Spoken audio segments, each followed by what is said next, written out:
India के अंदर जितने भी इंजीनियरिंग एंट्रेंस एग्जाम हैं मैंने लगभग हर पे वीडियो बना दिया है। तो उसी पे बहुत ज़्यादा कमेंट आते हैं कि भैया ऐसे कुछ लिस्ट तो बताओ कि उन पार्टिकुलर्स को जी के अलावे मैं टारगेट कर सकूँ, यानी कि जी मेन अगर मैं नहीं दे रहा हूँ या उसके अदर दिन मैं कौन कौन से बैकअप एंट्रेंस एग्जाम रखूँ, क्योंकि 30-40 फॉर्म्स तो कोई भर नहीं सकता, बहुत पैसे लगते हैं और भरने का कोई फ़ायदा भी नहीं हो, आधे एग्जाम तो यूजलेस ही हैं। तो आज के इस वीडियो में थंबनेल देख करके आप समझ गए क्या बात कर रहा हूँ। जी आज के इस वीडियो में मैं टॉप इंजीनियरिंग एंट्रेंस एग्जाम की बात करने वाला हूँ जिसको आप जी मेन के अलावा टारगेट कर सकते हैं। तो कंप्लीट इन्फॉर्मेशन देने वाला हूँ, तो पूरा वीडियो शुरू से लेकर के लास्ट तक देखना ताकि कोई भी इन्फॉर्मेशन आप मिस ना करो। अभी तक आपने मेरे चैनल को सब्सक्राइब नहीं करना पर क्या रहे हो, सब्सक्राइब करके बेल आइकन क्लिक करो ताकि ऐसे हाई इन्फॉर्मेटिव एजुकेशन वीडियोस आपको डेली मिलता रहे। इंस्टाग्राम पे भी आप मुझे फॉलो कर सकते हो, फेसबुक पे भी फॉलो कर सकते हो, टेलीग्राम पे भी आप सब्सक्राइब कर सकते हो मुझे, वहाँ भी मेरा चैनल है। कुछ नहीं करना, ज्ञान रूप सर्च कर लो किसी भी सोशल मीडिया प्लेटफॉर्म पे, तुम्हारा भाई हाजिर है। तो सबसे पहले बात करते हैं बिट्सैट 2023 का। ये जितने भी एंट्रेंस एग्जाम है ऐसा कोई रैंकिंग का फॉर्मूला नहीं है जिसके बेसिस में मैं बोलूँगा, लेकिन ये सारे ही एग्जाम महत्वपूर्ण है और क्यों है वो भी साथ के साथ मैं आपका क्लियर करता रहूँगा। तो बिट्सैट जो है वो बहुत ही फेमस एंट्रेंस एग्जाम है। जी मेन के बाद सबसे ज़्यादा एप्लीकेशन इसी में भरे जाते हैं। यहाँ पे अगर एजुकेशनल क्वालिफिकेशन की बात करूँ तो क्लास 12 साइंस से होना बहुत ही जरूरी है। फिजिक्स, केमिस्ट्री और मैथमेटिक्स आपके सब्जेक्ट्स होने चाहिए।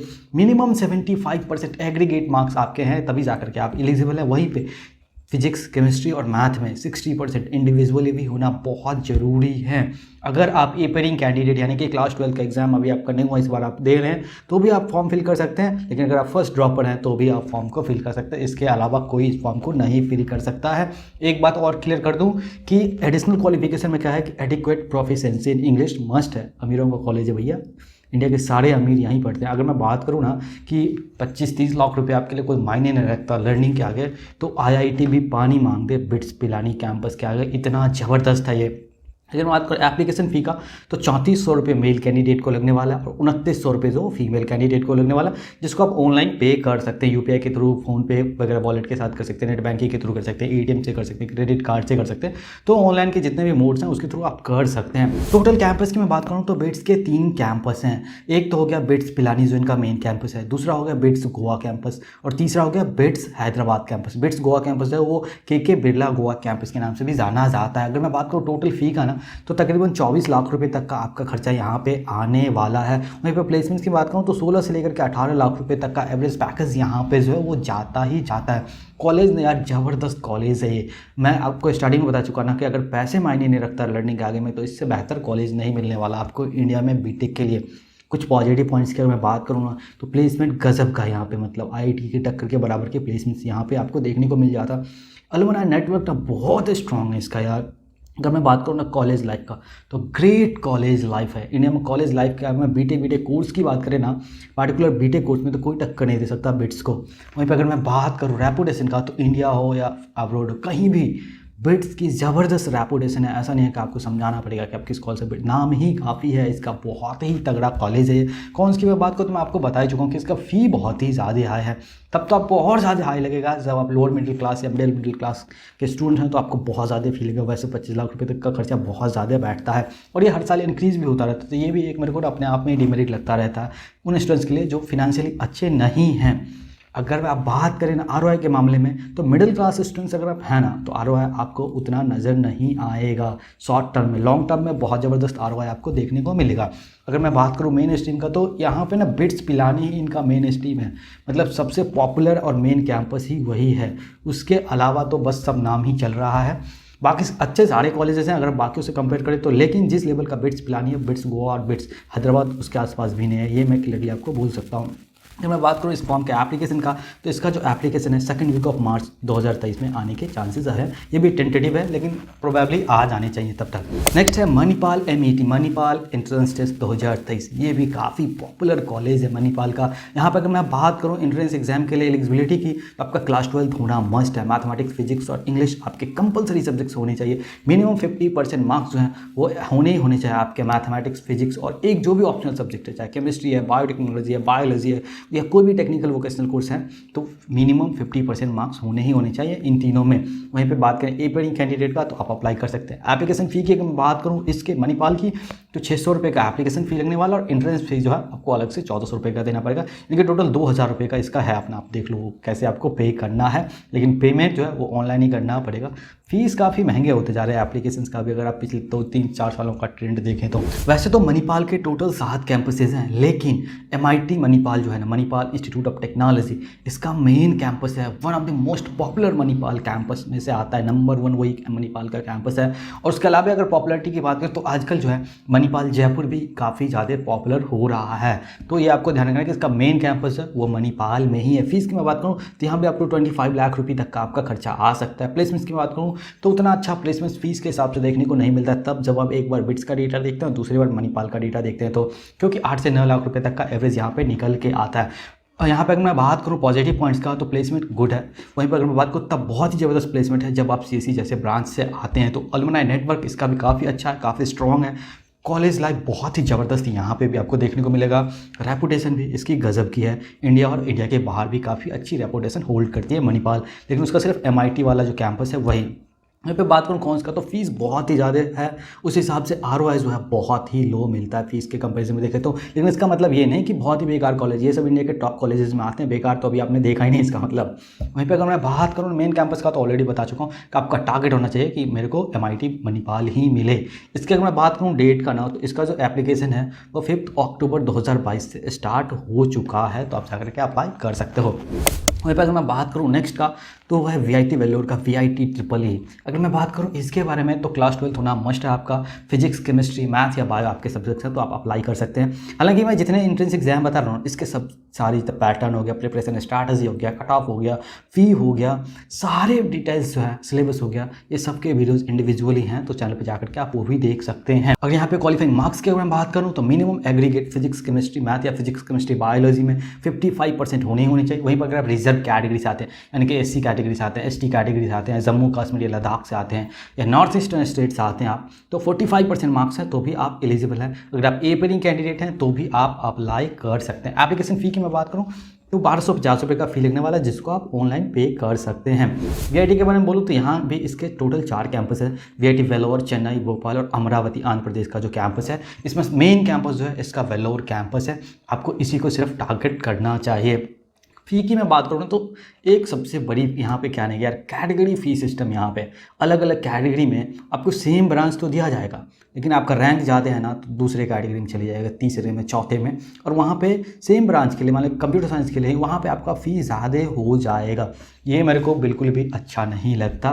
क्यों? क्योंकि वो ऐसा इसलिए हो रहा है ना कि फ़ीस ज़्यादा लिया जा रहा है। सीट तो है तभी तो वहाँ पे नहीं मिला और यहाँ पे मिल रहा है। मतलब कैटेगरी A में किसी को नहीं मिल रहा है CSE और कैटेगरी 2 में उसको CSE मिल जा रहा है ज़्यादा फीस पे। इसका मतलब कि CSE का सीट वैकेंट था, उसको दिया जा सकता था, लेकिन उससे ज़्यादा फीस लिया जा रहा है। ये मेरे को समझ में नहीं आया इसका। आपको समझ में आए तो कमेंट सेक्शन में बताना। वैसे 15 से लेकर के 25 लाख रुपए तक का है मोटे मोटे तौर पे। आप देखें तो अलग अलग कैटेगरी पे डिपेंड करता है कि आपके पास कितना कुछ का फ़ी लगने वाला है। प्लेसमेंट्स की बात करूँ तो ठीक ठाक प्लेसमेंट 8 से 9 लाख रुपए तक का एवरेज पैकेज जाता है। वैसे अच्छा प्लेसमेंट आता है। अगर मैं बात करें तो जितने भी कॉलेजेस अभी तक मैंने आपको बताया उस सब में। यहाँ पे बात करूँ पॉजिटिव पॉइंट्स का तो प्लेसमेंट बहुत ही अच्छा। CSE में तो ज़बरदस्त प्लेसमेंट्स आपको देखने को मिल जाएगा VIT की वेल्लोर कैंपस के। स्पेशली अगर मैं बात करूँ तो अलुमनाई नेटवर्क की बात करूँ तो ज़बरदस्त है। कॉलेज लाइफ भी VIT का काफ़ी अच्छा माना जाता है और वैसे है भी। तो मैं बात करूँ कॉन्स का तो वही कि फ़ी का जो है कैटेगरी सिस्टम बहुत ही बेकार है यार मेरे हिसाब से, और यही एक डिमेरिट भी लगता है कि किसी का ज़्यादा फ़ी लग रहा है, किसी का कम फ़ी लग रहा है। ROI की मैं बात करूँ तो ROI तो काफ़ी अच्छा देखने को मिलेगा, लेकिन तभी तक जब आप फर्स्ट या सेकंड कैटेगरी से हैं, यानी कि जब आपका फ़ीस कम लग रहा है तो आपको अच्छा ROI निकल के आता हुआ दिख रहा है। लेकिन जैसे आपकी फ़ीस ज़्यादा लग रहा है आगे के कैटेगरी से आप आए थे तो वहाँ पर ROI जो आपको अच्छा देखने को नहीं मिलेगा। ये आप ध्यान रखें कि कैटेगरी के हिसाब से जितना फ़ी लगता है उस हिसाब से ROI बदल जाता है। मतलब कि हर एक VIT के स्टूडेंट्स का ROI एक जैसा नहीं हो सकता। मैं भी बात करूँ इंटेक का तो यहाँ पे बहुत ज़्यादा इंटेक है। वैसे आजकल मोस्ट कॉलेजेस के पास ना इंटेक बहुत ज़्यादा होता जा रहा है। बहुत ज़्यादा इंटेक होने का बहुत ही बड़ी डिमेरिट होती है, उसको किसी और वीडियो में डिस्कस करेंगे। हालांकि लास्ट ईयर के कॉलेज रिव्यूज़ वीडियोज़ में मैंने वो बहुत हद तक कवर भी कर दिया था अलग अलग कॉलेजेस में। अगर मैं बात करूँ VIT के इंपॉर्टेंट डेट्स का ना, इसका जो लास्ट डेट रहने वाला है वो 31 मार्च 2023 का रहने वाला है। नेक्स्ट है IIIT Hyderabad under graduate entrance exam IIIT UGEE 2023। आपको यहाँ पे भी क्लास 12 होना आपका मस्ट है। सब्जेक्ट्स की मैं बात करूँ तो फिजिक्स, मैथ और केमिस्ट्री आपके कंपलसरी सब्जेक्ट्स होने चाहिए। क्वालिफाइंग मार्क्स की मैं बात करूँ तो जनरल कैटेगरी में मिनिमम 60% मार्क्स आपके होने चाहिए, रिजर्व कैटेगरी में भी 60% मार्क्स ही यहाँ पे मांगा जाता है। और अगर आप एपीयरिंग कैंडिडेट हैं तो भी आप अप्लाई कर सकते हैं। एप्लीकेशन फीस जो है वो 2500 रुपये का लगने वाला है, आप किसी भी कैटेगरी से इतना ही लगेगा और आप इसको ऑनलाइन पे कर सकते हैं। और एक और बात क्लियर कर दूँ कि IIIT Hyderabad BTech programme offer नहीं करती, ये इंटीग्रेटेड प्रोग्राम ऑफर करती है जिसमें मास्टर्स भी आपका हो जाता है। तो ये 5 ईयर का प्रोग्राम होता है। कैंपस की मैं बात करूँ तो IIIT हैदराबाद इसको कंडक्ट करती है। कोर्स की बात करूँ तो डुअल डिग्री प्रोग्राम जो इसमें ऑफर करा जाता है जो 5 ईयर का होता है। फी की मैं बात करूँ तो पर एनम फी जो है वो 3,30,000 रुपये लगता है। और प्लेसमेंट्स की मैं बात करूँ तो गजब का प्लेसमेंट जा रहा है, 25 से 27 लाख रुपये 28 लाख रुपये तक का एवरेज पैकेज यहाँ पे चला जाता है। पॉजिटिव पॉइंट्स की बात करूँ तो ग्रेट प्लेसमेंट रेट है यहाँ पे, मतलब प्लेसमेंट ज़बरदस्त प्लेसमेंट है IIIT हैदराबाद में। अलुमनाई नेटवर्क की बात करूँ तो बहुत ज़बरदस्त इसका अलुमनाई नेटवर्क है। और अगर मेरी बात माने ना तो ये कोडिंग का काशी है भाई साहब। नेक्स्ट है महाराष्ट्र CET 2023। जी हाँ, इसके बारे में भी डिटेल वीडियो ऑलरेडी चैनल पे है। बात करो एजुकेशनल क्वालिफिकेशन का, क्लास 12 होना मस्ट है। सब्जेक्ट्स की मैं बात करूँ तो फिजिक्स और मैथमेटिक्स आपके कंपलसरी सब्जेक्ट्स होने चाहिए। उसके अलावा केमिस्ट्री हो सकता है, बायोटेक्नोलॉजी हो सकता है, बायोलॉजी हो सकता है, कंप्यूटर साइंस हो सकता है, या कोई भी टेक्निकल वोकेशनल कोर्स है तो आप अप्लाई कर सकते हैं। मेनली ये है कि फिजिक्स और मैथ्स कंपलसरी हैं। क्वालिफाइंग मार्क्स की मैं बात करूँ तो मिनिमम 45% मार्क्स होने चाहिए जनरल कैटेगरी में, और रिजर्व कैटेगरी में 40% होने चाहिए। एपीयरिंग कैंडिडेट है तो भी अप्लाई कर सकते हैं। 800 रुपये का फ़ी लगने वाला है अगर आप मेल हैं, और वहीं पे फीमेल हैं तो 600 रुपये का आपको फ़ी लगने वाला है, जिसको आप ऑनलाइन ही पे कर सकते हैं। इंपॉर्टेंट डेट्स की अगर मैं बात करूँ तो सेकंड वीक ऑफ फेब में इसकी जो एप्लीकेशन है वो आने के चांसेस हैं। नेक्स्ट एग्जाम है कॉमेट के 2023। इसके बारे में अगर मैं बात करूँ तो क्लास 12 होना आपका मस्ट है इस एग्जाम के लिए भी। वहीं पे क्वालिफाइंग सब्जेक्ट्स की मैं बात करूँ तो फिजिक्स, केमिस्ट्री और mathematics and English compulsory subjects है यहाँ पे। मिनिमम एग्रीगेट मार्क्स आपके क्लास 12 में फिजिक्स, केमिस्ट्री, मैथ में 45% होने चाहिए जनरल कैटेगरी में, और 40% जो है वो रिजर्व कैटेगरी में। लेकिन रिजर्व तभी तक रहेगा जब आप कर्नाटका के स्टूडेंट हैं।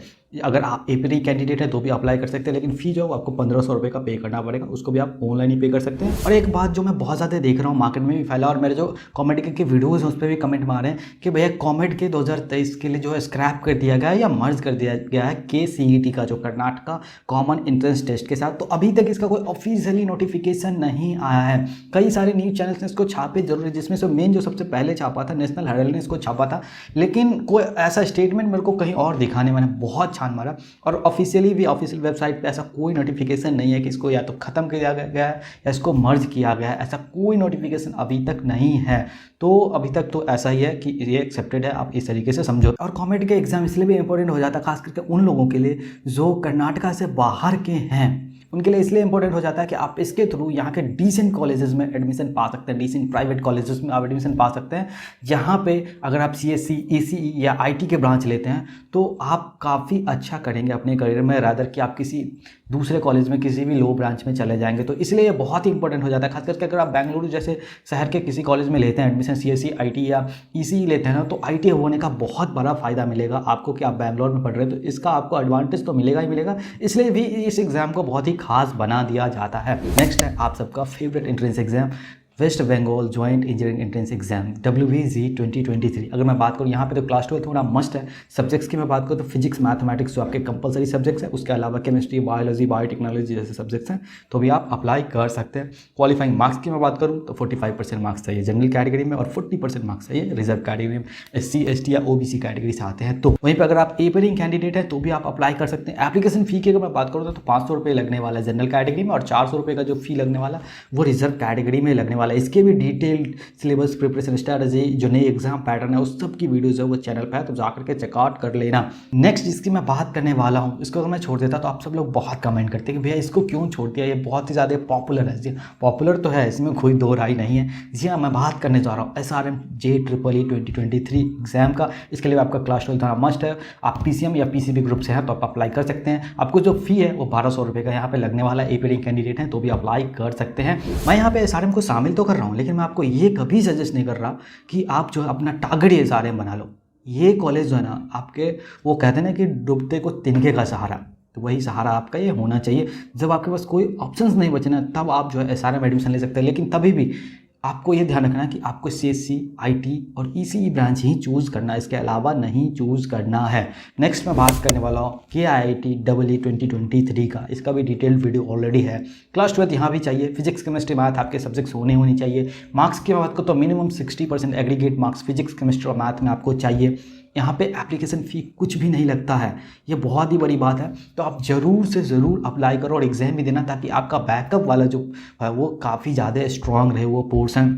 इसका जो एंट्रेंस एग्जाम है उसके एप्लीकेशन फॉर्म्स है वो सेकंड वीक ऑफ दिसंबर 2022 से आने वाला है। और कलिंगा को भी ना आपको अपना बैकअप ऑप्शन ही रखना चाहिए। वो इस बहुत सारे लोग बोलेंगे कि भैया कलिंगा तो बहुत ही एकदम ब्रांडेड नेम है, लेकिन कई सारी बातें हैं। अगर आप कंप्यूटर साइंस लेते हैं तो आपको बेहतर ROI मिलेगा, वहीं पे अगर आप कंप्यूटर साइंस नहीं लेते हैं तो ओवरऑल ROI देखें तो वो बहुत ही नीचे गिर जाता है। तो ये ध्यान रखना। ये तो थे वो टॉप एंट्रेंस एग्जाम जिसको आप जी मेन के अलावे पढ़ना ही पढ़ना आपको चाहिए, ताकि आपका बैकअप जो है वो बहुत ही स्ट्रांग हो सके और आप कहीं ना कहीं एडमिशन जरूर पाएं, अच्छे कॉलेज में अच्छी ब्रांच में एडमिशन पाएं। लेकिन आपको एक बात मैं बताऊं कि बहुत सारे लोग आपको यूट्यूब पे भी ऐसे मिल जाएंगे जो आपको इस बात को सजेशन देंगे कि भैया क्या है कि जिस भी स्टेट से आप हो ना उसका फॉर्म तो आप डालो ही डालो, ये बहुत ही अच्छी प्रैक्टिस है। लेकिन नहीं, मेरे हिसाब से कोई अच्छी प्रैक्टिस नहीं है।